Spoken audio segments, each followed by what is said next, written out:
Hey, what's up? It's Michael Starr from Steel Panther. You're listening to 89 FM, the Radio Rock.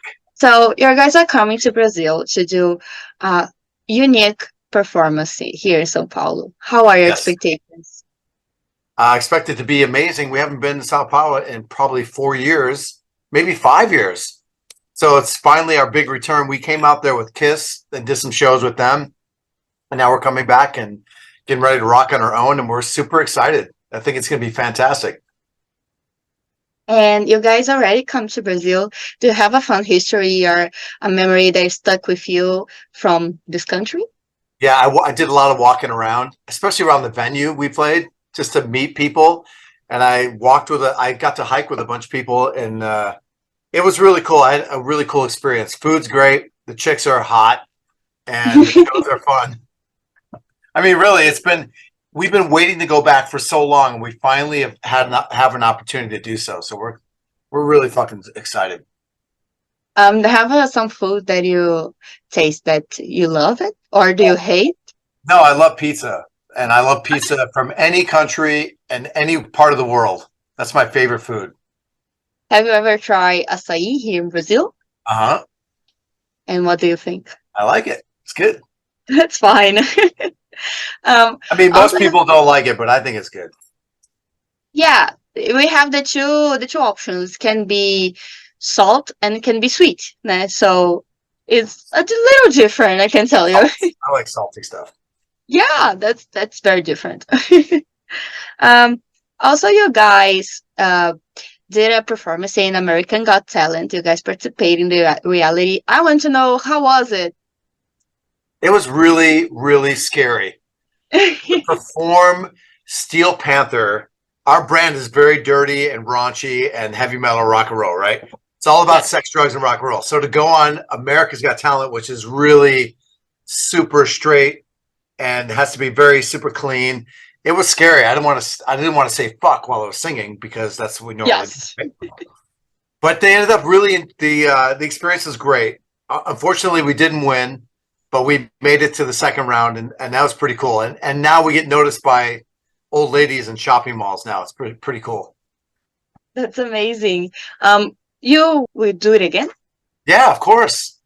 We're thinking about doing Canada's Got Talent or maybe Brazil's Got Talent. Why not? We'll do them Would be all, amazing. Yeah, right? for sure. We could just do a And tour of talent shows and just try and win. yes, and you guys can release this, like film all this and put in the documentary and release this. It would be amazing. It would be cool. Kevin, make that happen. Yeah, for sure. You guys are coming with the album on the Pro. I want to know what is your favorite music on this album? Ooh, that's a tough one. Well, I'd have to say the Love Story 1987 is the one I really enjoy performing at this time, right? We've been touring since February 24th, since the records come out, and we're on a small break. We've had like 8 days home, and then come see you guys in Brazil. And I can't wait to play that song. It's a love song about the year 1987, how much we miss those times, but yet we're still together doing what we love. So it's a really fun song to sing. And if you could choose one song to not be in this album, for not singing the show, what would it be? God, which song would I rather not have on the record? Yes. I don't know. I don't think there's any that I wouldn't want on the record. I think they all have. See, when we pick songs for a record, we pick songs that all go together and for certain reasons, like story wise, tempo, keys, lyrical content. And I think that this record is really probably some of our best work since our first one, I think. That's fair. It's not fair choose. I get it. It's very, very fair. Um, in all the career, do you guys release many albums? I want to know how do you guys write? Is something that you write alone or all together? Maybe one piece in another place?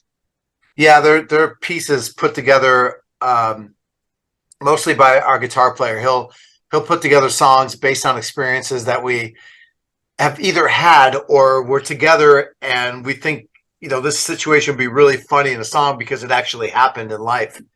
And so Satchel will take an idea or come up with his own idea and then bring it to us. And then we put our little, like I put my vocals on, and Six puts his drums, and Spider puts his bass on there, and then it turns into a Steel Panther song. So I guess the writing process is pretty simple. I go to the beach and relax and get tan. Satchel writes the songs, and then I sing them, and then we go out and play them.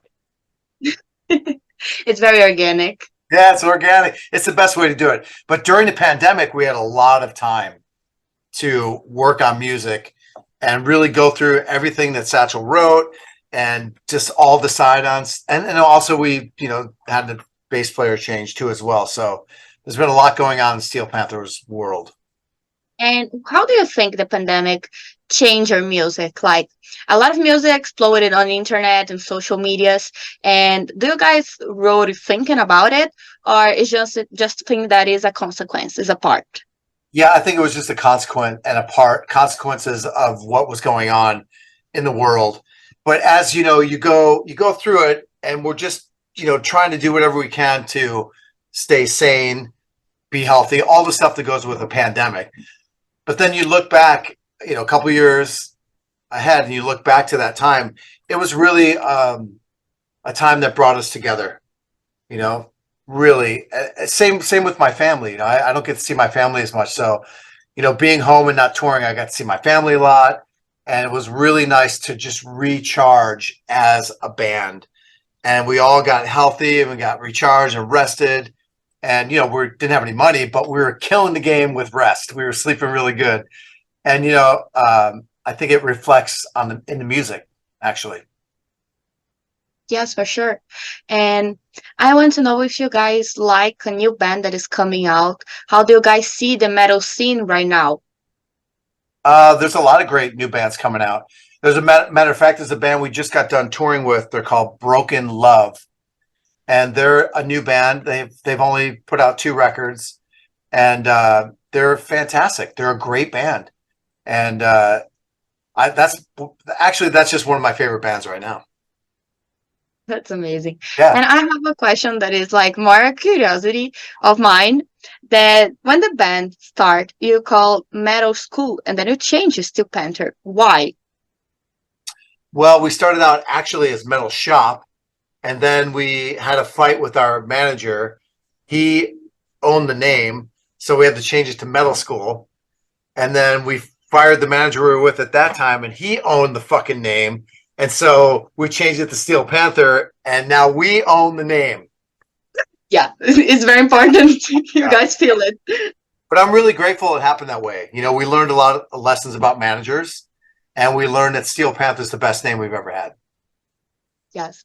And the name has something meaning for you, or is just a name that you guys thought? It has a lot of meaning for me. I was in a movie called Rockstar, and there's a band called Steel Dragon in that movie. So that's part of the beginning of it. And plus, we're all huge animal fans, especially Styx and I. We both have cats, lots of them, and we're like old cat men. We just like cats. Yeah. So like steel and cats all together, it's cool. And we love pussy. That's amazing. It was a pleasure talking to you. Thank you so much. You're welcome. I'm so sad that we have so small time to talk, but I'm waiting for you guys here in Brazil. I'm sure that the show will be great, will be fantastic. It's going to be really fun. Will I get to meet you in person? I think so. Okay. Well, I look forward to meeting you. Thank you. It'll be amazing. 89, a Rádio Rock.